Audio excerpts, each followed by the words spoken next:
Welcome back, everyone. We're here to break down Game 1 a little bit. I mean, definitely result-wise, a one-sided game in favor for Origen.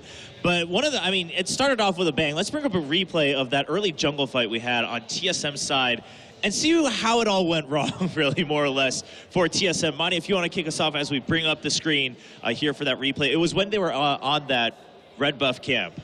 Yeah, and we do have to talk a little bit about this setup for this here. As we can see, both junglers starting on the bottom side of the jungle. But remember, the big setup for this is that Mithy came in with Braum at level 1, and they managed to chunk Bjergsen out with the Braum, Cassiopeia, and Rumble. So it was an early gank, forced the potion from Cassiopeia, and it caused the lane to push towards Cassiopeia. So if you're going to contest this red buff, you can see Niels in the top side already pushed up as well. You can't do this when Origen has control over the mid lane and the top lane because they can simply walk into the jungle faster. So if we get moving with this replay right now, we can actually see how this fight unfolds. Part of it is that we are going to see a flash from, or a W from Hauntzer that is going to connect onto the red buff eventually instead. Right there, there's the stun.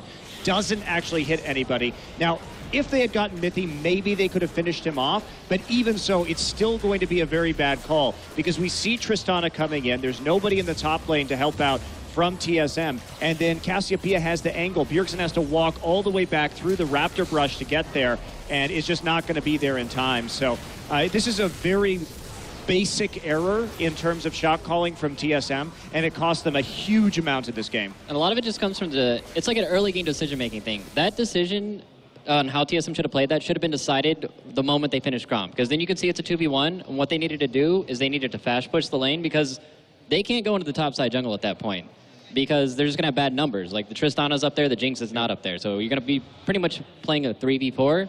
So to prevent that, they would just have to fast push bot turret and then try to open up the lanes as much as they could because Rumble doesn't really have an escape. Can't really get away that well, so you can actually snowball the Renekton Rumble matchup. Yeah, and you would normally do that, right? Like that's the normal thing, and you especially do it when your Orianna in mid lane has just totally lost control from that early gank. I mean, that was a really bad lane swap decision from TSM. Yeah, I mean, it seems like in some ways you can kind of call it a rookie mistake where they just set themselves up for failure by putting all those pieces together. And not to call them all out on all parts of it, but like you said, communication, etc. The plans just never were there. You just see the play, right? In the short frame, you see the play where you can Q flash, you have to change stuff from Renekton, and then in your head it plays out, and then you get one kill. But what you lose very often is when you tunnel vision so hard is the big picture right now. You have to keep in mind you're playing the map, you're playing for objectives. And what I did like on Origen side, though, once they got that advantage, they actually showed something we haven't really seen that much in this tournament. CLG did it a little bit, but they were aggressively pushing their advantage. I think they contested the first 4 or 5 buffs, if not every single buff on TSM side. They didn't get them all, but it's pressure. They're constantly on your side of the map, and even if you win a fight on your side of the map, it's so hard to translate that into an objective because you have to walk all the way across the river, and by the time you get there, people are defending. So Origen playing super aggressive and actually low punish type of style, and I really like that they actually playing so far forward. Well, that's also, I mean, when we talked about Rumble can be a potent force in the mid game even when behind. You give him that double kill early, and all of a sudden he's got a few items to work with, and those invades become possible because your mid game is so strong, and Origen really executed that very confidently. I really like that they knew what their power spike was, and they just kept putting on the pressure at the appropriate times. Not only that, but Soaz's teleports were super good. Especially the one he TP'd from the top lane brush into the bottom tri brush because they thought there was a play on the top side. So Bjergsen had moved into the top lane, and it turned into a bottom lane dive instantly. Really good shot calling.